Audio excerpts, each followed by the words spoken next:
숫자는 언제나 질서를 가장한 얼굴로 우리 앞에 놓인다. 성장률은 소수점 아래에서 미세하게 움직이고 물가는 통제 가능한 범위에 있는 듯 보이며 금리는 중앙은행의 언어 속에서 안정이라는 단어와 함께 설명된다. 뉴스 화면에 등장하는 그래프들은 대체로 매끄럽고 통계청이 발표하는 지표는 사회가 아직 정상적으로 작동하고 있다는 신호처럼 읽힌다. 그러나 역사적으로 가장 위험한 순간은 항상 숫자가 가장 평온해 보일 때 시작되었다. 위기는 갑작스럽게 폭발하지 않는다. 먼저 보이지 않는 균열이 생기고 그 균열은 통계의 평균값 아래에 숨는다. 환율은 아직 급등하지 않았고 CDS 프리미엄은 소수만이 주목하는 숫자에 머무르며 유동성은 시장 어딘가에 남아있는 것처럼 보인다. 하지만 실물 경제의 현장에서는 이미 다른 신호가 나타난다. 중소기업의 자금 회전 속도가 느려지고 부동산 거래는 가격보다 시간의 문제로 멈춘다. 가계는 이자율보다 체감 부담을 먼저 느끼고 기업은 투자 계획을 조용히 접는다. 통계는 과거의 결과를 정리하지만 공포는 미래를 선반영한다. IMF 위기 직전에 한국도 그랬고 아르헨티나와 그리스 터키와 베네수엘라 역시 숫자만 놓고 보면 아직 버틸 수 있어 보이던 순간이 있었다. 이 다큐멘터리는 잘 보이는 숫자가 아니라 숫자 뒤에 가려진 침묵을 추적한다. 왜 위기는 항상 통계의 사각지대에서 자라나는지, 그리고 우리가 그것을 알아차리지 못하는 이유는 무엇인지 지금부터 차분히 들여다본다. 위기의 초기 징후는 언제나 거창하지 않다. 대다수 사람들은 위기를 주가 폭락이나 환율 급등처럼 극적인 장면에서만 찾으려 한다. 하지만 실제로 시장이 먼저 반응하는 것은 숫자의 변화가 아니라 숫자의 성격이다. 금리는 아직 급격히 오르지 않았지만 대출 심사는 눈에 띄지 않게 까다로워진다. 환율은 큰 폭으로 움직이지 않아도 하루 변동성이 잦아지고 방향성이 흐려진다. 부동산 가격은 유지되지만 거래량이 급감하고 호가는 남아있으나 체결은 사라진다. 이는 유동성이 말라가고 있다는 신호다. 통계상 실업률은 안정적일 수 있지만 단기 계약과 비정규 고용이 늘어나며 고용의 질이 무너진다. 기업의 재무제표에는 아직 이익이 남아 있어도 현금 흐름표에서는 미묘한 긴장이 감지된다. CDS 프리미엄은 언론에 크게 다뤄지지 않지만 금융시장 내부에서는 조용히 상승하기 시작한다. 이런 신호들은 각각 따로 보면 위기로 보이지 않는다. 그러나 동시에 나타날 때 그것은 이미 구조적 불안이 시작되었음을 의미한다. 과거 IMF 위기 직전 한국에서도 외형상 성장률은 유지되고 있었지만 단기 외채와 유동성 불균형이 빠르게 쌓이고 있었다. 숫자는 안정적이었지만 시장 참여자들의 행동은 이미 달라지고 있었다. 위기의 징후는 통계표가 아니라 사람들의 선택 속에 먼저 드러난다. 소비를 미루고 투자를 늦추며 현금을 붙잡는 움직임이 늘어날 때 경제는 이미 경고를 보내고 있는 것이다. 경제 충격은 단일한 사건으로 발생하지 않는다. 그것은 여러 층위에서 동시에 작동하는 메커니즘의 결과다. 먼저 금융 부문에서 긴장이 시작된다. 금리가 오르면 단순히 이자 부담만 늘어나는 것이 아니다. 자산 가격의 기준이 바뀌고 미래 현금 흐름의 가치가 재평가된다. 이 과정에서 가장 먼저 흔들리는 것은 레버리지가 높은 주체들이다. 부동산에 과도하게 노출된 가계 단기 차입에 의존한 기업 외화 부채 비중이 높은 금융기관이 동시에 압박을 받는다. 환율이 불안정해지면 수입 물가는 서서히 오르고 이는 소비자 물가를 자극한다. 하지만 통계에 반영되기까지는 시간이 걸린다. 그 사이 실질 구매력은 이미 감소한다. 유동성은 이 시점에서 결정적인 역할을 한다. 시장에 돈이 있는지보다 필요한 순간에 돈을 구할 수 있는지가 중요해진다. 은행은 대출을 줄이고 금융기관은 위험 자산을 회피한다. 이때 발생하는 신용경색은 실물 경제로 빠르게 전이된다. 기업은 운영 자금을 확보하지 못해 생산을 줄이고 고용을 조정한다. 개인은 소비를 축소하고 이는 다시 기업 매출 감소로 이어진다. 충격은 이렇게 금융에서 실물로 다시 금융으로 순환하며 증폭된다. 겉으로 보이는 통계는 여전히 후행 지표에 머물지만 경제 내부에서는 이미 연쇄 반응이 시작된다. 위기는 폭발이 아니라 전염에 가깝다. 글로벌 사례를 보면 위기의 패턴은 놀라울 만큼 닮아 있다. 아르헨티나는 재정 적자와 고정 환율에 대한 신뢰가 유지되던 시기가 있었다. 공식 지표는 관리 가능해 보였고 정부는 통계로 안정을 설명했다.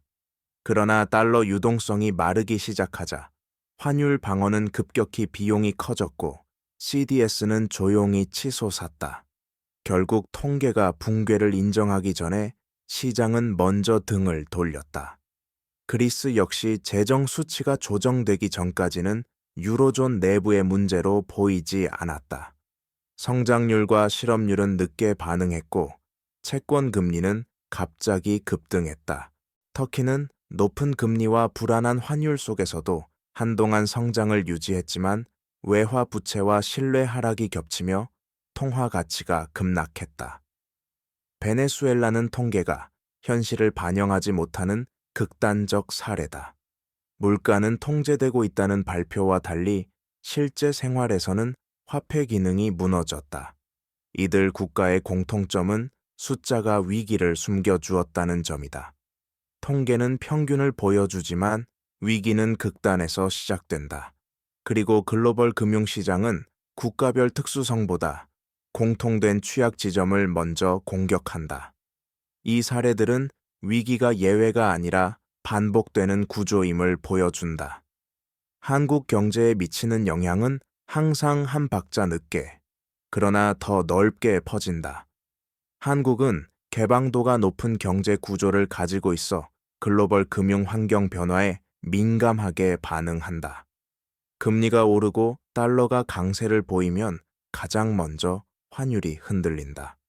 원화 약세는 수출 기업에는 일시적인 숨통을 트워주는 것처럼 보일 수 있지만 동시에 수입 물가를 자극하고 에너지와 원자재 비용을 끌어올린다. 이는 기업 수익성의 양극화를 심화시킨다. 대기업은 버틸 수 있지만 중소기업과 자영업자는 비용 압박을 그대로 떠안는다. 부동산 시장에서는 가격보다 거래 절벽이 먼저 나타난다.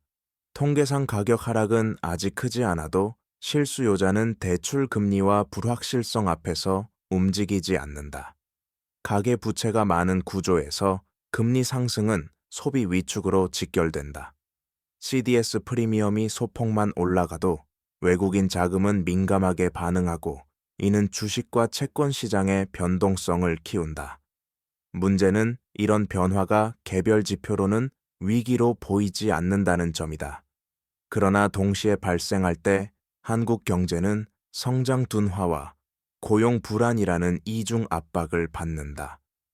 통계는 아직 괜찮다고 말할 수 있지만 개인의 삶에서는 이미 체감 경기가 빠르게 식어간다.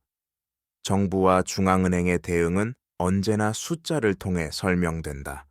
기준금리 조정, 유동성 공급 규모, 재정 지출 비율 같은 수치는 정책의 성과를 보여주는 도구로 사용된다. 위기가 감지되면 중앙은행은 금리를 동결하거나 인하하며 시장의 안정을 약속한다. 정부는 재정 여력이 충분하다고 말하며 추경과 지원책을 제시한다. 그러나 정책의 효과는 통계에 나타나기 전에 신뢰에서 먼저 시험받는다. 시장은 정책의 의지가 아니라 지속 가능성을 본다. 당위 유동성 공급은 숨을 돌리게 할 수 있지만 구조적 부채와 수익성 문제를 해결하지 못하면 불안은 사라지지 않는다. IMF 위기 당시 한국도 외환 보유액이라는 숫자로 안정을 설명하려 했지만 실제 문제는 달러를 구할 수 있느냐였다. 그리스와 터키 역시 금리와 재정 수치를 조정했지만 신뢰가 무너지자 정책은 효과를 잃었다. 중앙은행의 언어가 시장과 어긋날 때 숫자는 오히려 불안을 키운다.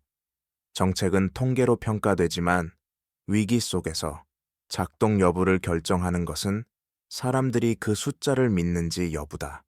이 간극이 커질수록 경제는 통제 가능한 영역을 벗어나기 시작한다. 개인의 생존 전략은 거창한 예측이 아니라 구조를 읽는 데서 시작된다. 위기 국면에서 중요한 것은 자산 가격의 방향보다 현금 흐름의 안정성이다.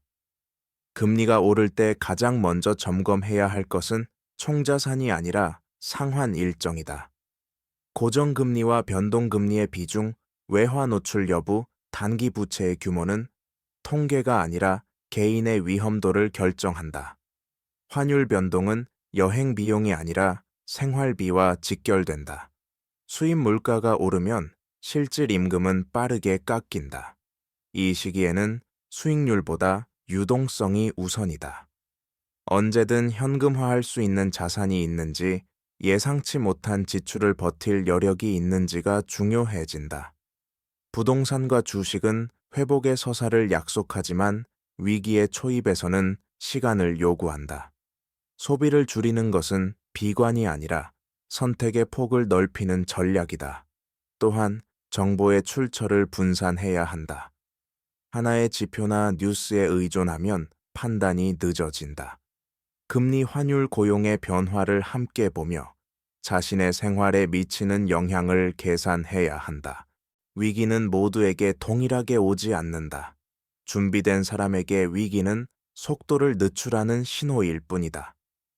여운을 남기는 마지막 메시지는 언제나 숫자 밖에 있다. 경제는 통계로 설명되지만 위기는 통계로만 이해되지 않는다. 성장률이 회복되고 물가가 안정되었다는 발표가 나와도 사람들의 불안이 사라지지 않는 이유가 여기에 있다. 숫자는 결과를 요약하지만 공포는 과정에서 축적된다. IMF 위기 이후 한국 사회가 오랫동안 남긴 상처도 단순한 지표의 붕괴가 아니라 삶의 연속성이 끊어졌다는 기억 때문이다. 아르헨티나와 그리스, 터키와 베네수엘라의 사례 역시 마찬가지다. 위기는 경제 시스템의 문제가 아니라 신뢰의 문제로 확장될 때 가장 파괴적이 된다. 그래서 중요한 질문은 언제 위기가 오느냐가 아니다. 숫자가 말해주지 않는 신호를 우리는 얼마나 민감하게 읽고 있는가다. 통계가 괜찮다고 말할 때 현장의 체감은 무엇을 말하는지 스스로 점검해야 한다. 이 다큐멘터리가 전달하려는 메시지는 단순하다. 숫자를 믿지 말라는 것이 아니라 숫자만 믿지 말라는 것이다. 경제는 평균이 아니라 개인의 삶 위에서 작동한다. 그리고 그 삶의 균열은 언제나 통계보다 먼저 나타난다. 위기의 흐름을 더 깊이 들여다보면 통계와 현실 사이의 시간차가 얼마나 위험한지 분명해진다. 대부분의 경제 지표는 이미 발생한 일을 기록한다. 실업률은 해고가 끝난 뒤에 오르고 연체율은 가계가 버티다 한계에 도달했을 때 드러난다. GDP 성장률 역시 위기가 충분히 진행된 뒤에야 둔화로 확인된다. 이 지연 구간이 바로 정책과 개인 모두를 방심하게 만드는 구간이다. 숫자는 아직 괜찮다고 말하지만 현장에서는 선택지가 줄어든다. 기업은 채용 공고를 줄이고 은행은 조용히 한도를 낮춘다. 이때 사람들은 통계를 근거로 불안을 부정하려 한다. 하지만 위기는 부정되는 동안 더 깊어진다. 과거 여러 국가에서 반복된 장면이다. 그리스에서는 재정 통계가 수정되기 전까지 위기를 인정하지 않았고, 터키에서는 환율 급등 전까지 성장 서사가 유지됐다. 한국 역시 IMF 이전에 구조적 문제를 인식하지 못한 채 시간을 흘려보냈다. 위기를 키우는 것은 충격 그 자체보다 인식의 지연이다. 숫자와 현실의 간극을 읽지 못할 때 경제는 이미 방향을 틀어버린 뒤다. 위기의 징후는 금융시장의 가장자리에서 먼저 나타난다. 대중의 시선이 주가와 부동산 가격에 머물러 있을 때 시장의 변두리에서는 다른 신호가 움직인다. 회사채 스프레드는 서서히 벌어지고 단기 자금 시장의 금리는 기준금리와 다른 방향으로 반응한다. 이는 위험을 가격에 반영하려는 움직임이다. 은행 간 거래가 줄어들고 담보의 질에 대한 요구가 높아진다. 숫자상 유동성은 충분해 보여도 실제로는 특정 구간에서 돈이 멈춘다. 이 현상은 통계로 포착되기 어렵다. 중앙은행이 공급한 유동성이 어디로 흘러가는지가 중요해지기 때문이다. 안전자산으로의 쏠림이 강해질수록 실물 경제로 흘러갈 자금은 줄어든다. 그 결과 중소기업과 자영업자는 가장 먼저 자금 압박을 느낀다. 이 과정은 조용히 진행된다. 언론의 헤드라인이 바뀌기 전 이미 선택의 폭은 줄어든다. 위기는 중심이 아니라 주변에서 자란다. 그리고 주변의 이상 신호를 읽지 못할 때 숫자는 가장 늦게 진실을 말한다. 실물 경제로 전이된 위기는 사람들의 일상에서 가장 분명하게 드러난다. 통계는 평균 가계의 소득과 지출을 보여주지만 위기의 국면에서는 평균이 거의 의미를 잃는다. 일부 가계는 아직 버틸 수 있지만 다른 일부는 한 달의 차이로 무너진다. 금리가 조금만 올라가도 변동금리 대출을 가진 가계는 즉시 압박을 받는다. 연체율 통계가 오르기 전 이미 저축은 소진되고 신용카드는 생활비를 대신한다. 자영업자는 매출 감소보다 고정비의 무게를 먼저 체감한다. 임대료와 인건비는 그대로인데 손님은 줄어든다. 기업은 구조조정이라는 단어를 쓰기 전에 신규 채용을 멈춘다. 이 모든 과정은 숫자로는 아직 위기가 아니다. 그러나 삶의 선택지는 빠르게 줄어든다. 소비를 줄이는 것은 취향의 문제가 아니라 생존의 문제가 된다. 이 단계에 이르면 경제 위기는 더 이상 것이 지표의 이야기가 아니다. 개인의 시간표와 가족의 계획, 그리고 미래에 대한 기대가 동시에 흔들리기 시작한다. 이 시점에서 가장 위험한 것은 위기가 개인의 문제로 해석되기 시작한다는 점이다. 소득이 줄고 사업이 어려워지며 빚의 부담이 커질 때 사람들은 이를 자신의 선택이나 능력의 문제로 받아들인다. 그러나 구조적 위기 국면에서는 개인의 노력만으로 피할 수 없는 압력이 동시에 작용한다. 금리 상승은 근면함과 무관하게 이자 비용을 키우고 환율 변동은 개인의 의지와 상관없이 생활비를 끌어올린다. 부동산 시장이 얼어붙으면 성실하게 일해온 사람도 자산 이동이 막힌다. 통계는 이런 개인의 좌절을 포착하지 않는다. 평균 소득은 유지될 수 있고 실업률은 아직 낮게 보일 수 있다. 하지만 사회 전반에 깔리는 정서는 바뀐다. 사람들은 미래 계획을 미루고 장기적인 결정을 회피한다. 결혼과 출산 창업과 투자 같은 선택이 줄어드는 이유다. 이 단계의 위기는 숫자가 아니라 분위기로 확산된다. 신뢰가 약해지면 경제는 속도를 잃는다. 그리고 속도를 잃은 경제는 통계가 회복되기 전까지 오랜 시간을 필요로 한다. 역사적 위기들을 관통하는 또 하나의 공통점은 통계의 수정이다. 위기가 본격화된 뒤에야 이전의 숫자들이 재해석되거나 수정된다. 그리스의 재정 통계는 위기 이후에야 실제 규모가 드러났고 아르헨티나의 물가 지표 역시 현실과 괴리가 있었음이 뒤늦게 인정되었다. 이는 의도적인 조작의 문제가 아니라 통계 체계가 위기의 속도를 따라가지 못했기 때문이다. 한국의 IMF 위기 당시에도 단기 외채와 외환 유동성에 대한 인식은 충분하지 않았다. 숫자는 있었지만 해석이 부족했다. 통계는 선택과 가정 위에서 만들어진다. 무엇을 포함하고 무엇을 제외하느냐에 따라 전혀 다른 이야기가 된다. 위기 국면에서는 이 선택의 한계가 드러난다. 평균과 합계는 극단의 위험을 가린다. 따라서 중요한 것은 숫자를 부정하는 것이 아니라 숫자의 전제를 이해하는 일이다. 어떤 조건에서 계산되었고 무엇을 말하지 않는지 질문해야 한다. 위기는 통계가 틀렸기 때문에 오는 것이 아니라 통계를 충분히 이해하지 못했기 때문에 커진다. 글로벌 금융 시스템은 서로 깊게 연결되어 있어 한 지역의 불안은 빠르게 다른 곳으로 전파된다. 이 과정에서 환율과 자본 이동은 가장 민감한 통로가 된다. 투자자들은 개별 국가의 성장률보다 통화의 안정성과 외환 유동성을 먼저 본다. 터키와 아르헨티나 사례에서 보듯 외국인 자본이 빠져나가는 속도는 통계 발표보다 훨씬 빠르다. 환율이 급격히 흔들리면 중앙은행은 금리를 통해 방어에 나서지만 이는 다시 내수와 고용을 압박한다. 이 악순환 속에서 정책 선택지는 점점 줄어든다.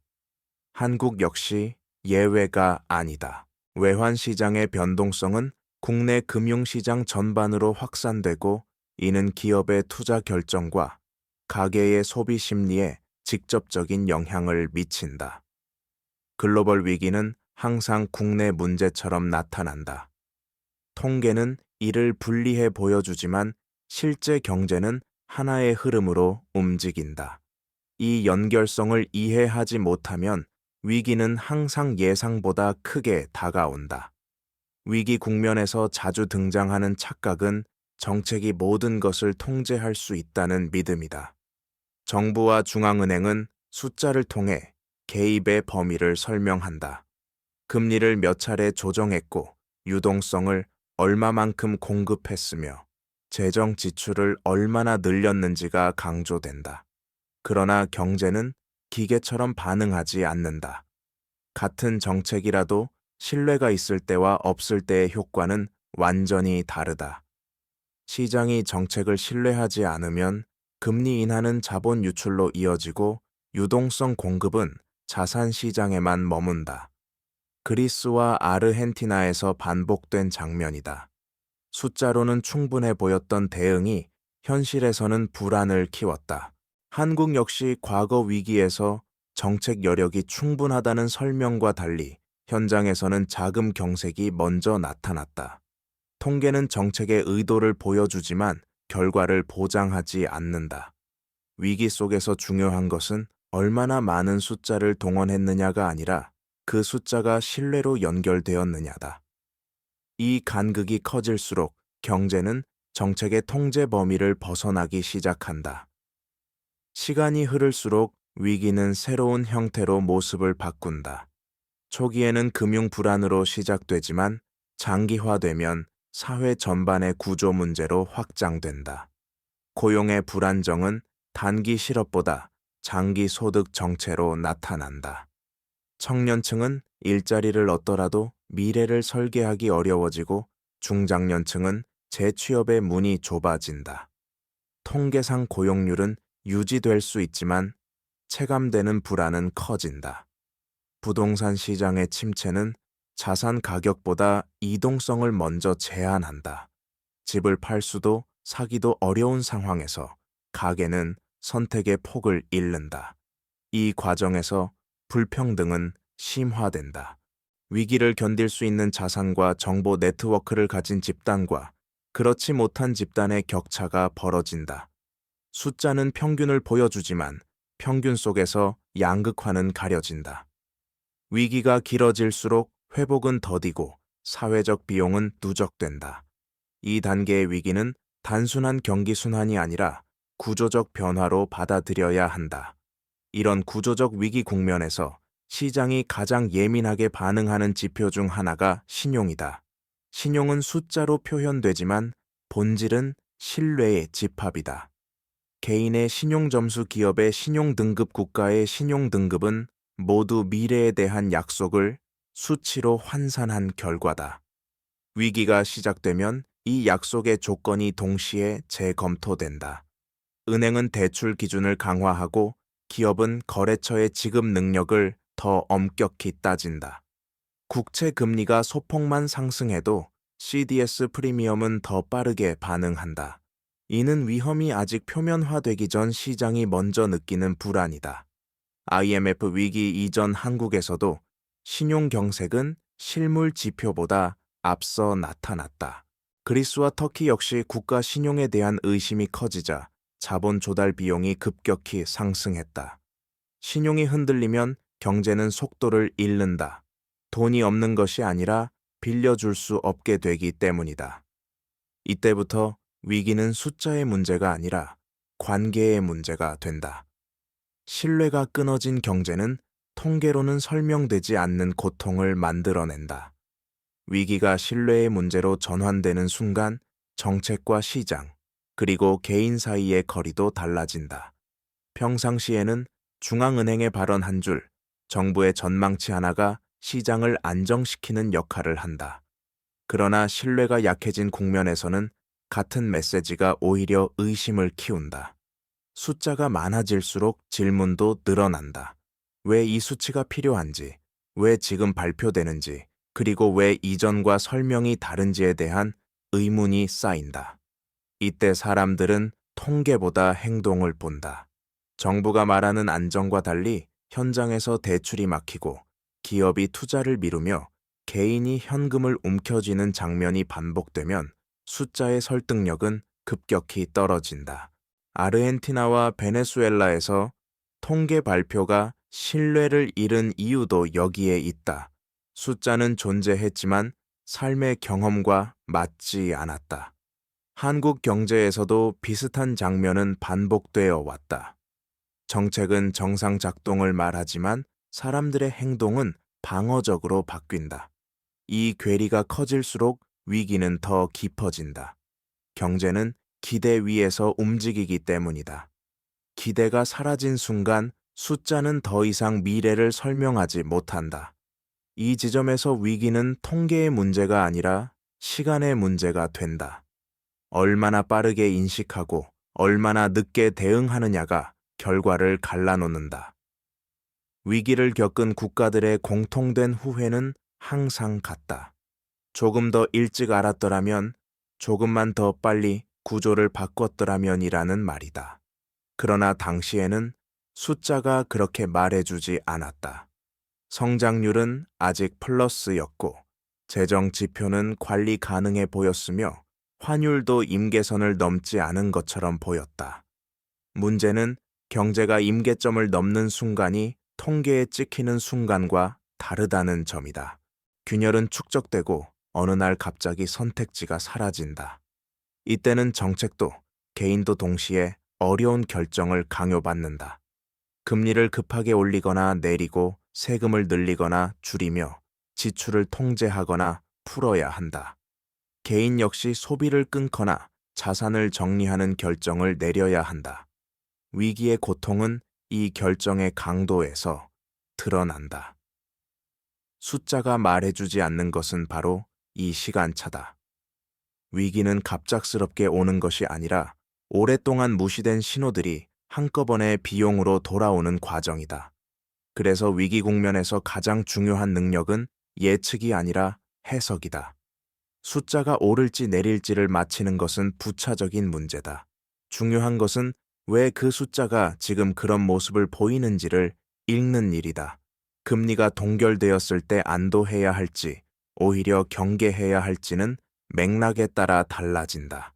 환율이 안정된 것처럼 보일 때도 그 이면에서 외환 유동성이 줄고 있다면 상황은 전혀 다르다.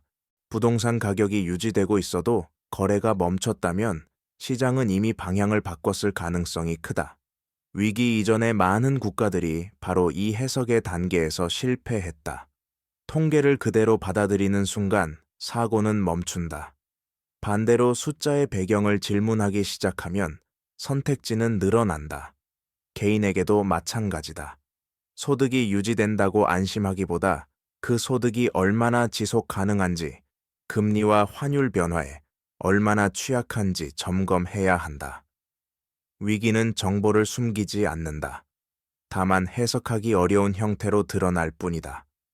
숫자 뒤에 숨은 의미를 읽는 능력이야말로 불확실한 시대를 통과하는 가장 현실적인 안전장치다. 개인의 삶에서 위기는 서서히 일상의 언어를 바꾼다. 사람들은 더 이상 성장이나 기회라는 단어를 쉽게 쓰지 않는다. 대신 버틸 수 있는지, 언제까지 괜찮은지 같은 질문이 늘어난다. 이 변화는 통계에 기록되지 않는다. 소비자 심리 지수는 숫자로 표현되지만 실제로는 대화의 온도에서 먼저 감지된다. 가족은 지출을 상의하고 기업은 계획을 보류하며 개인은 미래를 짧게 본다. 금리 인하 소식이 나와도 안도보다 의심이 앞선다. 왜 지금인가라는 질문이 따라 붙는다. 환율이 안정되면 잠시 숨을 고르지만 다시 흔들릴 가능성을 먼저 계산한다.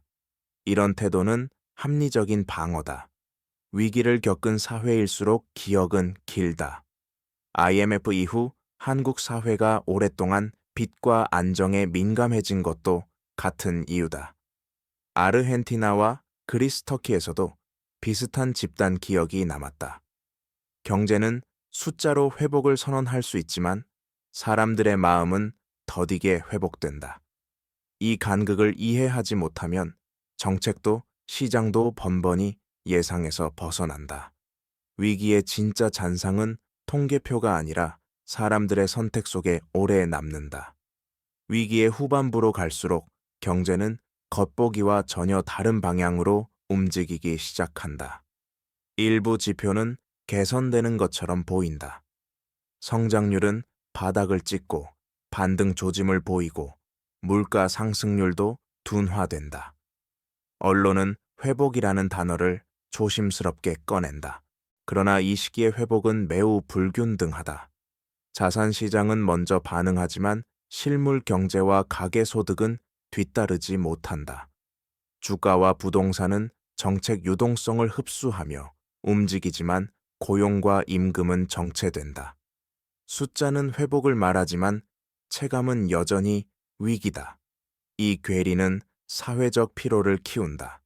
왜 통계는 좋아졌는데 삶은 나아지지 않는가라는 질문이 쌓인다.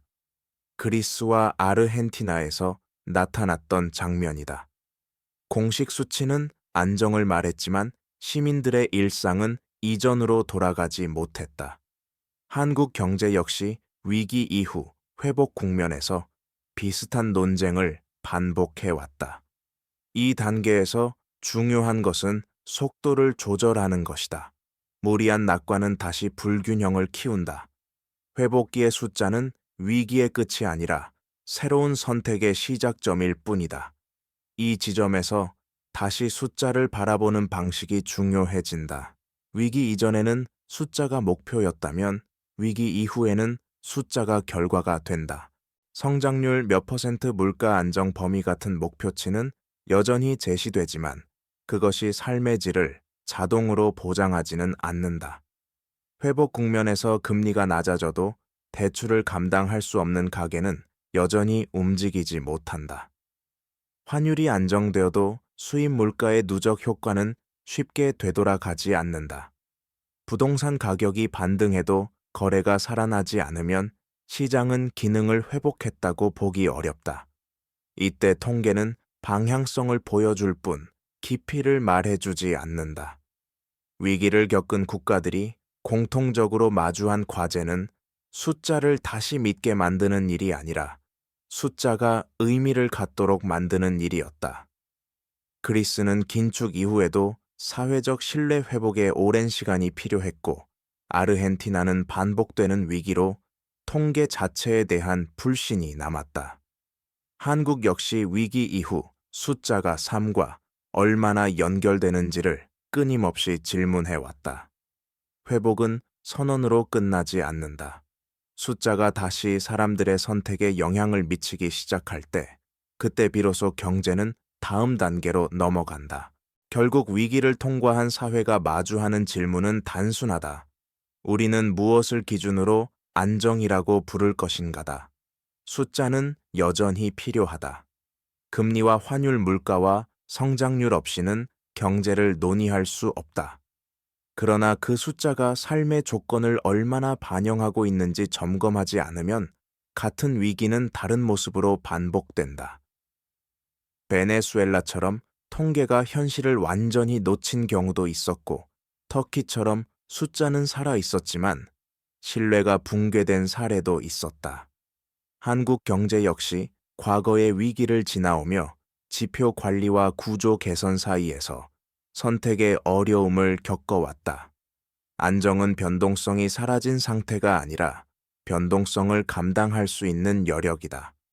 가계가 충격을 견딜 수 있는지, 기업이 단기 자금 경색을 버틸 수 있는지, 정부가 신뢰를 유지하며 선택지를 남겨둘 수 있는지가 핵심이다. 이 기준은 통계표 한 장으로 판단할 수 없다. 숫자를 넘어 구조와 관계, 그리고 회복의 속도를 함께 봐야 한다. 안정은 선언이 아니라 축적된 준비의 결과다. 개인에게 남는 가장 현실적인 질문은 위기 이후 무엇을 바꿀 것인가다. 많은 사람들은 위기를 견뎌낸 뒤 다시 예전의 방식으로 돌아가길 원한다. 그러나 반복된 사례는 복귀가 아니라 조정이 필요하다는 점을 보여준다. 소득이 늘지 않는 환경에서 부채 구조를 유지하는 것은 위험하다. 금리와 환율이 언제든 바뀔 수 있다는 전제를 생활에 반영해야 한다. 소비는 습관이 아니라 구조의 결과이기 때문이다. 위기를 겪은 가계는 고정비를 줄이고 현금 흐름의 유연성을 높인다. 이는 불안의 표현이 아니라 선택의 자유를 되찾는 과정이다. 기업도 마찬가지다. 외형 성장을 좁기보다 자금 조달 구조와 비용 구조를 점검한다. 통계는 이런 변화를 성공 사례로 즉시 보여주지 않는다. 하지만 시간이 지나면 회복의 질에서 차이가 난다. 위기 이후의 선택은 단기 성과보다 지속성을 기준으로 평가되어야 한다. 숫자가 다시 좋아졌을 때 이전보다 덜 흔들리는 구조를 만들었는지가 진짜 성과다. 사회 전체로 시선을 넓히면 위기는 항상 제도의 빈틈을 드러낸다. 평상시에는 문제가 되지 않던 구조가 충격 앞에서 취약점으로 바뀐다. 금융 규제는 충분했는지, 가계와 기업의 부채 구조는 균형을 이루고 있었는지, 사회 안전망은 실제로 작동했는지가 뒤늦게 질문된다. IMF 이후 한국은 외환 관리와 금융 감독을 강화했지만 가계 부채와 부동산 의존이라는 새로운 취약성이 쌓여왔다. 그리스와 아르헨티나도 위기 이후 제도를 손봤지만 사회적 합의가 부족하면 변화는 오래가지 못했다. 제도는 숫자로 설계되지만 효과는 신뢰로 완성된다. 위기 속에서 제도가 보호하지 못한 경험은 기억으로 남고 그 기억은 다음 위기에서 행동을 바꾼다. 사람들이 제도를 믿지 않으면 규칙은 형식이 된다. 위기를 통과한 사회가 해야 할 일은 더 많은 숫자를 만드는 것이 아니라 숫자가 작동할 수 있는 환경을 회복하는 것이다. 이는 시간이 걸리고 불편한 선택을 요구한다. 그러나 이 과정을 건너뛰면 위기는 다른 이름으로 다시 돌아온다. 그래서 마지막에 남는 교훈은 단순하지만 무겁다. 경제 위기는 예외적인 사건이 아니라 관리되지 않은 구조가 드러나는 순간이다. 숫자는 그 구조를 가리는 데 도움을 주기도 하고 이해하는 데 도구가 되기도 한다. 문제는 어떤 태도로 숫자를 대하느냐다. 안심의 근거로만 쓰일 때 숫자는 위험하다. 질문의 출발점이 될 때 숫자는 힘을 가진다. 금리가 낮다는 사실보다 왜 낮아질 수밖에 없었는지, 환율이 안정되었다는 발표보다 그 안정이 어떤 비용 위에 놓여 있는지를 묻는 것이 중요하다. 위기를 겪은 국가들은 결국 같은 결론에 도달했다. 통계는 현실을 대체할 수 없고 현실을 외면한 통계는 신뢰를 잃는다. 한국 경제 역시 숫자의 성과와 삶의 조건 사이에서 계속 선택을 요구받게 될 것이다. 이 다큐멘터리가 전하고 싶은 마지막 메시지는 경고가 아니라 태도다. 숫자를 보도해 멈추지 말고 숫자를 밑도해 의심을 남겨두는 것. 그 균형 감각이야말로 통계로는 보이지 않는 다음 위기를 가장 먼저 감지하게 해주는 유일한 장치다. 위기의 기억은 시간이 지나면 점차 희미해진다. 경제가 어느 정도 안정되면 사람들은 다시 숫자를 신뢰하기 시작하고 과거의 불안은 과장된 공포로 취급된다. 이때 가장 먼저 나타나는 변화는 위험에 대한 감수성의 둔화다. 금리가 낮아지면 부채는 다시 늘어나고 환율이 안정되면 외화 위험은 잊힌다. 자산 가격이 오르면 구조적 문제는 가려진다. 통계는 이 과정을 정당화하는 역할을 한다. 성장률이 회복되었고 물가는 관리되고 있으며 금융시장은 정상이라는 설명이 반복된다. 그러나 바로 이 순간이 다음 위기의 씨앗이 심어지는 시점이다. IMF 이후 한국에서 글로벌 금융위기 이후 여러 국가에서 같은 장면이 반복되었다. 위기의 교훈은 기억될 때만 의미가 있다. 숫자는 회복을 말하지만 기억은 경계를 요구한다. 이 균형이 무너질 때 경제는 다시 취약해진다. 위기는 잊혀질수록 더 위험해진다. 숫자가 다시 안정을 말하기 시작할 때 우리는 가장 조용한 질문을 던져야 한다. 지금의 안정은 무엇을 전제로 하고 있는가다. 결국 통계로는 보이지 않는 위기의 핵심은 선택의 문제로 귀결된다. 숫자는 언제나 여러 해석의 가능성을 남긴다. 같은 성장률 같은 금리 수준에서도 어떤 사회는 충격을 흡수하고 어떤 사회는 흔들린다. 차이를 만드는 것은 구조와 태도다. 위기를 단기적인 변동으로 치부하고 지나가려는 선택은 다음 불안을 키운다. 반대로 불편하더라도 구조를 점검하고 조정하는 선택은 당장의 숫자를 악화시킬 수 있지만 장기적인 안정으로 이어진다. 한국 경제가 반복해서 마주해온 갈림길도 여기에 있었다. 부동산과 부채 수출과 내수 성장과 분배 사이에서 어떤 균형을 택할 것인가의 문제다. 통계는 그 선택의 결과를 나중에 보여줄 뿐 대신 결정해주지는 않는다. 개인도 마찬가지다.